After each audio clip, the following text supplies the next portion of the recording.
Welcome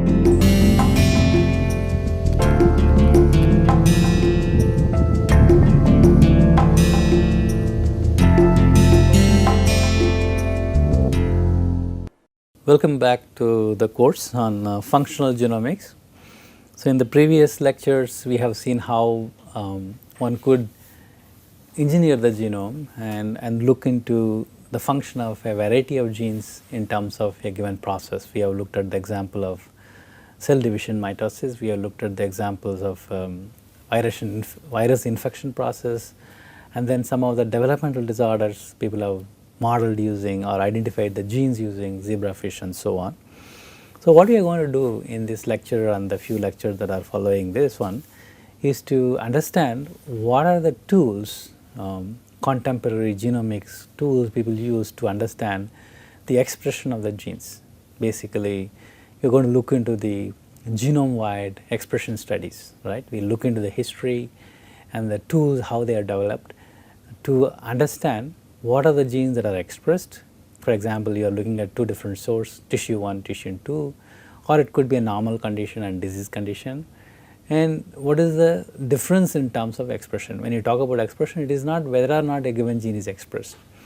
We are also looking at the change in the expression level, the amount of the mRNA that is being made for a given gene. So, that also dictates, because higher the protein, lower the protein, it can change the way the cell behaves. Therefore, you need to have methods to even measure the level of expression, meaning the number of transcripts that are being made. So, before we get into, let us look into some of the basic concepts that we are going into what is called as central dogma of biology, the classic view. The classic view is that DNA replicates, makes copies of itself, that is how it is able to divide and sustain. And then there is a process called as a transcription, which makes the RNA. The RNA is translated into protein. That is what shown here in terms of an eukaryotic cell. You have the nucleus, you have the DNA makes RNA and processed to form messenger RNA, and that is being translated to form the peptide or the functional protein. There are exceptions, probably most of you are aware of the exceptions, what is called as the modern view of central dogma, that is that we discussed in the previous lectures, that you also have a reverse process, what you call as reverse transcriptase, which converts an RNA into DNA, and that there are viruses that exist in RNA form, RNA genome, and there are also proteins that are self-propagating, meaning they can make their own copies and so on. So, there are exceptions, but all these exceptions are rare events. But if you look into the majority of the species living entities, then you will find that still the original proposal of central dogma biology is valid, and whatever the other exception that we said are exceptions. But what is important to know here is that it is not always that the DNA is able to bring about a change in the cell system in the form of a protein via an RNA.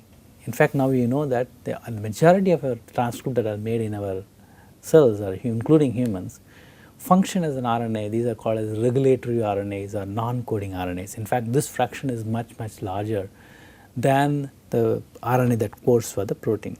So, these are called as non-coding RNA. That is the real major deviation, and as I told you, these are not rare events. Now, people are trying to understand the function of this non-coding RNA. Some example we have seen in the previous lecture, what is called as a microRNA or miRNA, where we have discussed how this microRNA is cleaved into smaller fragments, and these fragments go and bind to some of the target RNAs and destabilize them or prevent their translation and so on. So, one such microRNA can effectively regulate a large number of genes. So, that really shows that these non-coding RNA, which do not really give the protein as a final product and not even helping in the translation process, are able to regulate a variety of processes. So, these are not exceptions, but these are very common, that is what we believe. So, how do we analyze these RNA? That is a big question, because analyzing RNA is again tricky, because you are going to look at the steady state, because the RNA is being continuously made. Some RNA may not be translated, they are made, they are kept there. Some RNA are not making the protein, but function as an non-coding RNA. So there is a huge challenge with regard to analysis of RNA. And secondly, if you are looking at where the RNA is localized, right? So you want to look into the localization of the RNAs. That becomes much more challenging. So let us look into other challenges the RNA pose you. It's not that one gene makes one type of RNA, right? That's not the case. Now we know that the RNAs undergo what is called as splicing. So what is shown here is a schematic of a gene which has, for example, introns here and here. When this RNA is processed, the final mature product, our intronic regions are spliced out, and we said that some of these introns can function as an mRNA. These are possibilities, but you have the protein. And of course, we spoke about how the splicing happens and so on. If the splicing does not take place, then you are going to have the introns retained in the RNA, and these introns can introduce some change in the reading frame, because you have a triplet, and if you continue to make triplets, because the introns are present here, the reading frame will be shifted. So therefore, we are going to have that. But this you will normally call it as an aberration, because the intron should be there and should have been removed, and it is present now, therefore it is an aberration. But what we know is that such things are happening in the system. So there are RNAs which have exons like is shown here, 1, 2 and 4 different exons, and now how this pre-mRNA having these 4 exons are assembled after the splicing process could be vary. For example, in this particular example, you have exon 1, 2 and 3 joined together, whereas in other it is exon 1, 3 and 4 joined together. As a result, the coding sequence of this transcript and this transcripts are going to be very different, because this region that shown here in red color may have a common coding region, but beyond that the reading frame will be shifted. Therefore, this protein and this protein may look very different and may do very different kind of a function. It is a possibility. So, a same gene which makes one pre-mRNA now can end up making different kinds of protein because of the way the splicing takes place. So, that is called as alternative splicing. So, therefore, it is a huge challenge, and there are a number of studies that are shown that a given gene, depending on which tissue it is expressed, which stage of the development it expressed, it can make a variety of different splice forms, and each one has a different coding potential, and there is a relative level between these transcripts. For example, what is shown here is a tau gene that codes for one of the protein called tau, which is implicated in Alzheimer's condition. So, it undergoes alternative splicing, and it is shown that in aged brain, the way it is spliced, if it is modified, right, the person may end up developing dementia, a process by which you lose whatever you have learned, memory loss and other symptoms that are associated with Alzheimer's disease. So, therefore, it is extremely challenging. So, it is not when you are talking about transcriptional analysis, meaning when you are looking at the messenger RNA expression, it is not simply whether a gene is expressed or not expressed, it is not simply whether how much the transcript is expressed, but it is also which transcript is expressed, because there are a variety of splice variants. So, you cannot go with certain molecular weight, because the same molecular weight RNA can have different splice variants. So, it is a challenging task. So, that is something that has to be addressed. So, if you look into the other challenges, it is not traditionally the messenger RNA. You have what is called as non-coding RNAs, and there are a variety of different types. Some are long, some are short. So, the approach that you are going to use for each one of them are going to be different, and you have to distinguish one group from the other, because you cannot use the same group approach for same group. So, what is known is that you have this, these are some of the classification that has come from a recent paper, which says that you have this protein coding genes, about 20,000 odd, whatever it is. Then you have the other types. These are called as small non-coding RNA genes, because they code for what is called as microRNA and so on. which are very short RNAs. You can see these are microRNAs, other small non-coding regions, RNAs. Then you have what is called as the long non-coding RNA. These are pretty long because it can run into several bases, and there are other types, for example, intronic regions and others. So it only shows you the complexity that you face when you want to analyze the transcript. Okay, so the answer is, do we have all the approaches to identify all the different types of RNA? The answer is no. We are there are, for some of these RNAs, the approach is yet to be fully developed. We do have quite good number of tools to understand the expression levels of protein coding genes. Now we are having even approach to identify the microRNA.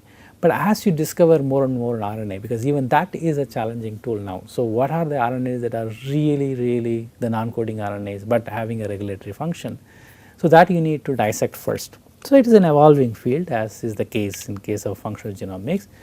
So in all these conditions, whether it is non-coding RNA, whether it is microRNA, whether it is protein coding RNA, one of the fundamental tools people use to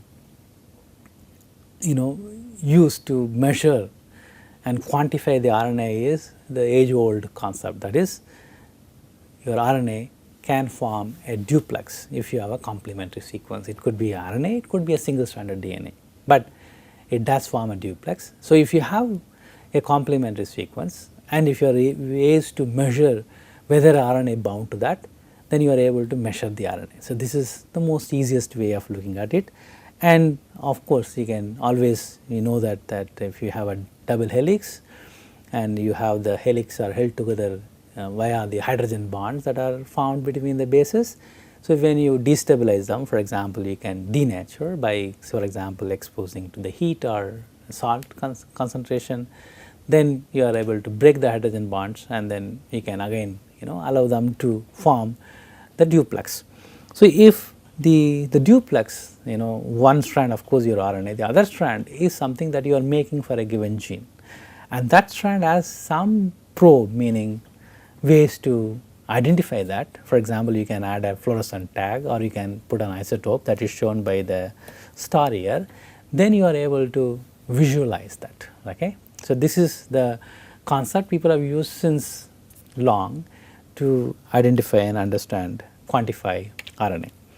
So how do you do? So let's look into the classic, approach. It's not dramatically changed. This is the first thing that you do. You isolate the RNA, the total RNA from any species. It could be human cells or animal or plant or whatever. Then what you see here, the two bands, these are separated in a gel. So I'm sure all of you know that the RNA can be separated according to the molecular weight.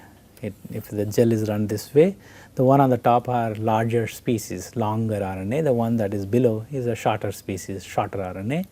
And when you put them across electric field in agarose gel, the RNA is negatively charged, it is going to migrate towards the positive pole, and smaller the RNA, faster they can migrate because they have pores in the agarose. So in this way you are able to size separate. So what you see here, the two bands that are on the top is the ribosomal RNAs. What you see here is the transfer RNA, and what you see in between and you cannot see above is the messenger RNA, because they vary in size, whereas tRNA, ribosomal RNA, the large and small subunit, have different size of RNA. There are multiple copies, thousands of them, so you are able to see like a band. But the rest of the RNA which represent them, the messenger RNA, is much less. It is 2%, 4%, 5%, therefore, and they are spread out different molecular weight. So you see some of them here in between. If you apply more of the RNA, you will be able to see, but you don't see here is the microRNA others, which are very small. It would have ran out of the gel, so you would not see. So you need a different approach for that. So this is a classic approach. You separate them in a gel, and then what do you do? Separate it by size, and then you basically transfer the RNA that are there in the gel to a membrane like what is shown here. You have the agarose gel here, and then you have the membrane, and then you have this paper towels, which are nothing but which has a capillary power. It just pulls the salt solution from here. As the salt solution passes through the gel and the membrane, it carries the RNA with that, but it cannot the RNA cannot go beyond the membrane, it is stuck there, whereas you are able to transfer that. That is the way you are able to get the RNA, separated RNA on the membrane, and then you can put this membrane in a bag and use what is called as labeled probes. These are nothing but a short stretch of sequences representing the gene of your interest. Say I am interested in gene X, and I am taking a sequence, single stranded sequence of that gene X, which is complementary to the RNA, right. So, this is what we said. All the approach that we are using is the duplex, the ability of the RNA to form a duplex. Now, here we have labeled them because that is the way you can detect where the hybrid is, where the bound RNA is present. So, for example, you can label it with radioactive nucleotide, and then they go and bind because they form the perfect complementary sequence, hydrogen bonding, and then if you wash it, so all those that are not bound are removed. Wherever it is bound, we are able to see if you put an extra film, because then you have a radioactivity that reduces, it gives you that dark color, and the other region where you do not have the radioactivity, it looks clean. So, this way we are able to tell, one, whether the RNA is expressed, two, the intensity of the band, whether it is very dark, light, moderate, that tells you how much RNA, relatively speaking, is expressed. For example, here you can see that the RNA level in all three samples are same, right. If this was much more intense than the other, then you would say it is much higher as compared to sample 1 and sample 2. This is the way traditionally people used to quantify and measure and say whether RNA is expressed or not. So, this is called as the northern blotting because it was evolved after the first method for measuring or detecting the DNA, which is done by southern blotting, wherein you separate the DNA the same way, run in a gel and transfer and hybridize, but here it was RNA, therefore it is called as southern, it is called as northern. The first one was southern because that was developed by a person whose second name was southern, and since that denotes the DNA transfer, since the RNA transfer is different slightly, so this is called as the northern blotting. So, it has advantage because simpler, anybody can do it, but as with any other approach, it has its own disadvantage. One, only one gene can be analyzed at a time. You have a blot, you can detect the expression of only one gene. So, after that again you have to make a blot and look for another, and requires large amount of RNA because you have to load high amount of RNA. So, if your sample size is small, if you cannot get that much of RNA, it becomes limiting factor. It is time consuming, it takes two days to complete the process just to know one gene whether it is expressed or not expressed. So, there are approaches people have used, and we will look into some of them. So, one of them is to go for an approach using a DNA. So, what do? You can extract the RNA and use the same principle, that is that you can have a small stretch of DNA sequence, single stranded, complementary to your RNA, and which goes and forms a hybridization like this. So, most of your messenger RNAs have poly A tail. So, you have taken a tissue, in this case for example the brain, isolated the RNA, and then you have selected the messenger RNAs, and you have used this particular sequence, the A poly A tail. You have used an oligo which is complementary to this because you simply make multiples of T's, it go and bind, and then you use a polymerase called reverse transcriptase, the one that we described some time back. So, which copies the RNA into DNA, okay, it has become single stranded, and then there are ways by which we can convert the single stranded DNA into a double stranded DNA. So, basically now you are going to generate DNA which represent the RNA. So, if you have had more copies of that particular RNA, you are going to have more copies of that particular cDNA. So, it is not gene specific, it is going to do it for every RNA that is present there, which has this A. So, in other words, this would represent pretty much what you have otherwise in the RNA. So, what do you do with this double stranded cDNA? One can go and make libraries, that is what you call as cDNA libraries, but it also can be used for some other approach. First, let us look into the cDNA library. So, you have these RNAs which converted to cDNA, which is double stranded. Now, we can put them into vectors. These vectors, as I said, it could be plasmid, it could be phage, whatever it is, but we can put these segments inside, and these are made into cDNA libraries. So, you have each one representing one particular transcript and stored in a library. As and when you require, you can take them and look into that. In fact, people have used this cDNA library to sort of increase your throughput, meaning you want to look at expression of more than one gene, but using very similar concept that you used otherwise for northern blotting, how we can do. So, this is one approach, earliest approach, which led to what you call nowadays as a microarray. We will come to that a little later. What this particular group, this paper was published in 1982, what they have done is they have selected genes or rather the cDNA of genes, right, which they were interested, and then they took this DNA, denatured it, therefore it becomes single stranded, and then spotted on a membrane. So, basically what you are seeing here is nothing but a membrane. So, these are again the same nitrocellulose or membrane, right. So, what you do is I have say suppose 20 genes I have looked at, I want to look at their expression profile, then what I am doing is I denatured, made into single stranded form, I am spotting it like this. Okay. So, this is the way I spot it. Each spot represents a given gene, and all you have is a single stranded complementary sequence of the RNA that you expect that to be expressing. So, what do you do?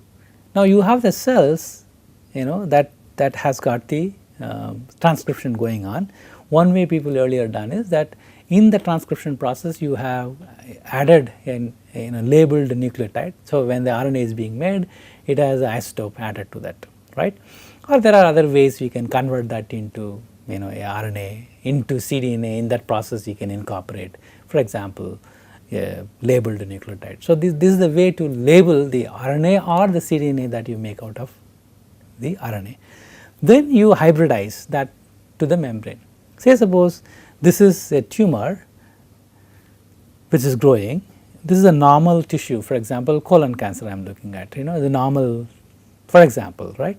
So, then you have the RNA, you have the same blot, same way I have a membrane in which I spotted the same number of genes, same amount of DNA, and then I am hybridizing with an RNA which is labeled. Now, it will tell if I have a given gene expressed in high amount, and therefore you would have more amount of that RNA, and that RNA being labeled, and if I have copies of that particular cDNA present on the membrane, it will go and hybridize. So, if I put an extra film, I may get something like this. These are the dots representing a given gene whose expression level is very high in this particular tissue. For example, colon, you have this gene expressing very highly as compared to, for example, these genes, there you do not have much signal.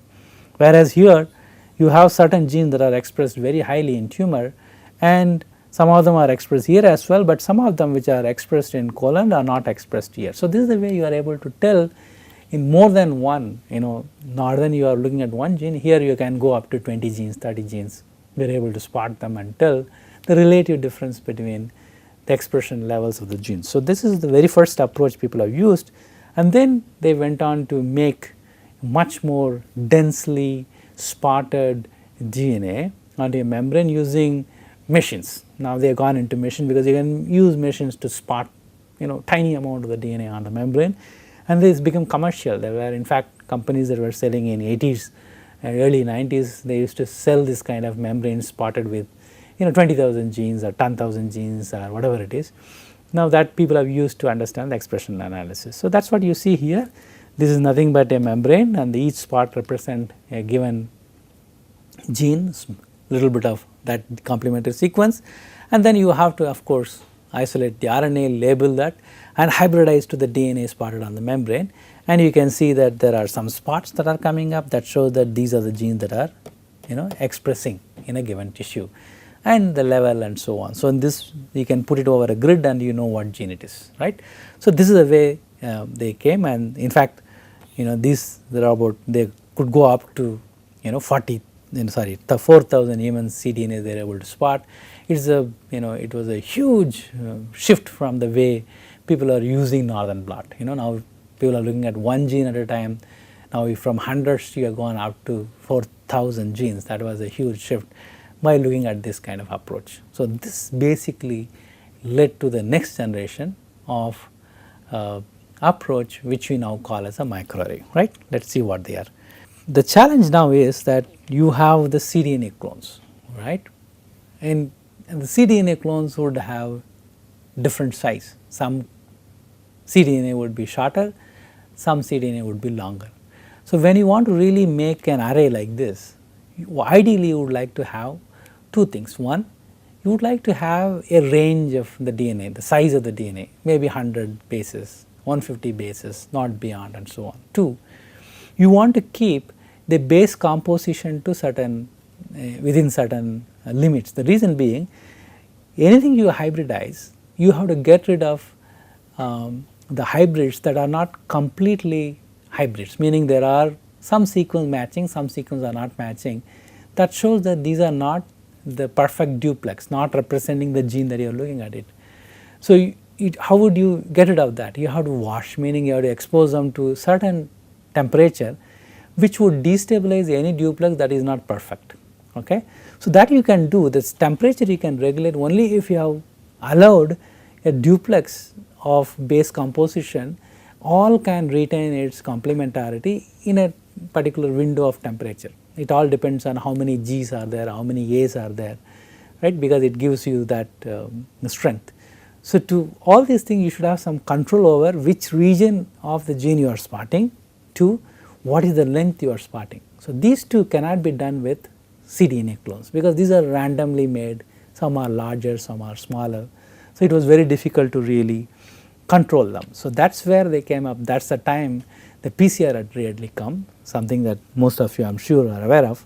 This is nothing but you have a DNA strand which you can make multiple copies of it by providing a pair of primers. These are nothing but short oligonucleotides complementary to a given segment of the DNA, it goes and binds, and then you have the so called DNA polymerase. Here it is something which can function at higher temperature, not get destabilized by higher temperature. That is why it is called as polymerase chain reaction, because repeatedly you are going to heat, melt the DNA and then allow the primer to come and anneal and then make copies of it. So, this cycle you are going to make a short segment of the DNA. So, this by designing primers for a variety of cDNA, you are able to achieve two things. One, the size of the cDNA that you are amplifying using PCR approach, you have a control. Two, even the base composition you will have control, because you can choose a region that you want to make multiple copies. This is the way the PCR was done. But if you, instead of a DNA, if you use a cDNA in your PCR, then it is called as reverse transcription polymerase chain reaction, or RT-PCR. So, you have the RNA, you have a primer which makes a copy of that RNA into what is called as a copied DNA or cDNA, and then of course you can make it double, right. So, by using this as a template in a PCR, now instead of amplifying the genomic DNA, you are amplifying the cDNA which represent the messenger RNA, for example. Now, what they have done is the following. So, they have used these cDNA clones representing different genes using primers. They are able to make multiple copies of the cDNA and then make what is called as multi-well plates to make what is called as the arrays. That is what which led to the formation of microarrays. So, these microarrays you call it a micro because it has small spots which is microscopic, array because it has got multiple spots. Okay? And what it helps is that in a small membrane or a slide, you are able to spot DNA representing thousands of genes. So, this cannot be done by hand like the previous one we have seen.